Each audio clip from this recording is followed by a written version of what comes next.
Salutations, respected viewers. This is George from Ireland. In this video, I'm going to ask, do you have what it takes to be a debater? Maybe already an accomplished debater. More distinguished than me, that's not difficult. But people who are thinking about debating or early in their debating career, well, these are some things to bear in mind. Are you bristling with opinions? Then that would probably suit you. You might have the personality type, ENTP, that's me. Look up ENTP, personality types, if you're not sure. You don't have to be that. There are a few other personality types which gel well with this activity.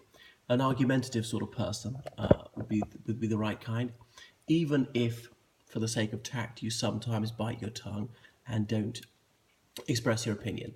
So you'll probably be fairly outspoken, like to be more outspoken, and then debating gives you a forum wherein expressing your views is welcomed. Sometimes you have to express views which are not your own. So have some charisma, have some stage presence. You need to be a people person, but not always agreeable. You're willing to be unpopular, willing to be disliked, not contramundum, not always trying to be disliked. You can't be a contrarian. Willing to play devil's advocate, saying, "Oh, well, how would I argue it from the other side?" You've got to be logical. Supposing you make some statement in an argument, and the other side makes some other statement against it, you can't be just constantly repeating it. Sometimes I'm arguing with people informally, and it's like there's a loop in their mind, and they really can't grasp what I've just said. It's almost as though they haven't heard it. They can't absorb it. They've latched onto a certain notion, and then nothing will shake them from that.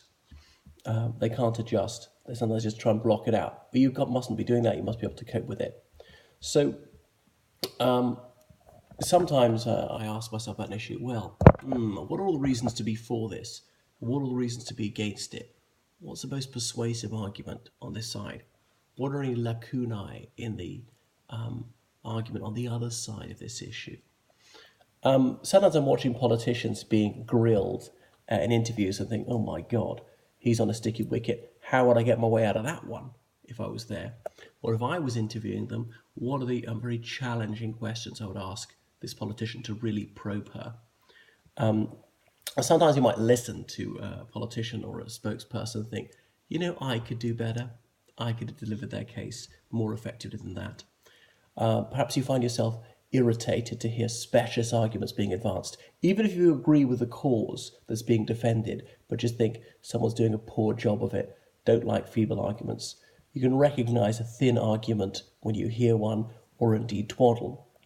And perhaps you like marshalling the evidence in other things you do, if at school level or university when you're writing essays, particularly things like history, English, politics, philosophy, maybe economics, anything like that, the humanities largely. Are you an inquisitive sort of person? I'm an information addict. So if you have this insatiable thirst for knowledge, always reading, watching television, listening to the radio about substantive issues, about politics, things of that nature, then you might well make a good debater, because you should have some facts at your fingertips, and you should be able to regurgitate arguments you've heard from other people, both to concur with them and to try and dismantle them. So you ought to be a broad-minded person, and then willing to accept that you could be wrong, and thrilled to the intellectual challenge of arguing against your own views sometimes. Let's say, should reparations be paid for slavery? Now, I have a view on that. I believe that they shouldn't. However, I could certainly articulate the view that they should. I understand the viewpoint of the others. When I say understand, I use that word in its proper sense, as in comprehend, not half agree, because people often misuse it. And that's another thing, is perhaps you should be attentive to the misuse and abuse of language.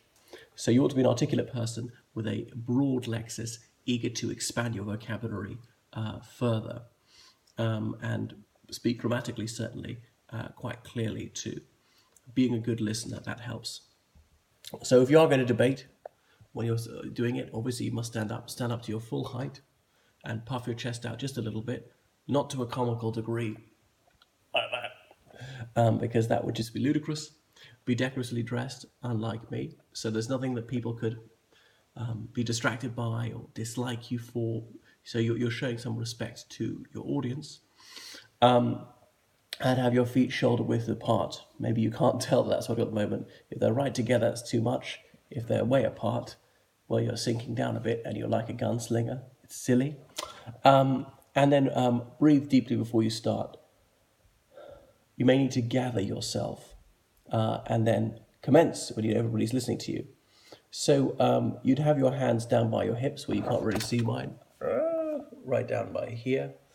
A little bit, slightly out, and fingers splayed. Not like this, bunched up like fists.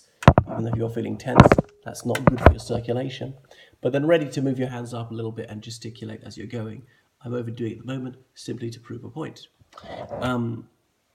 So you need to deploy your information effectively. It's got to be relevant information to what you're saying.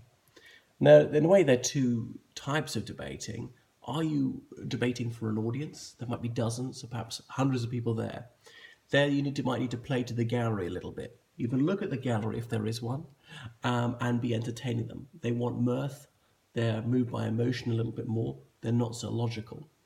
And your arguments can't be too abstruse, nor should your vocabulary be too tricky. Whereas if you're debating in a competition before a judge, you must be more rational. You must undertake a forensic analysis of the other side's line of reasoning.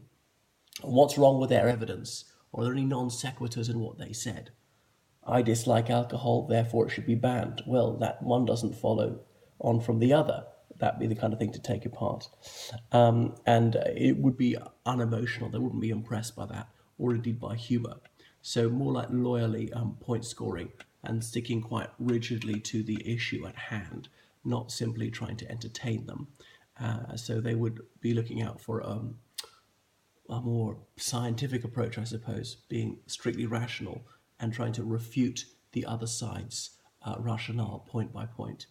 So these are some of the personality traits and competences you would need for a debater. Those are a few tips about to be a debater. These are a few tips about how to do it.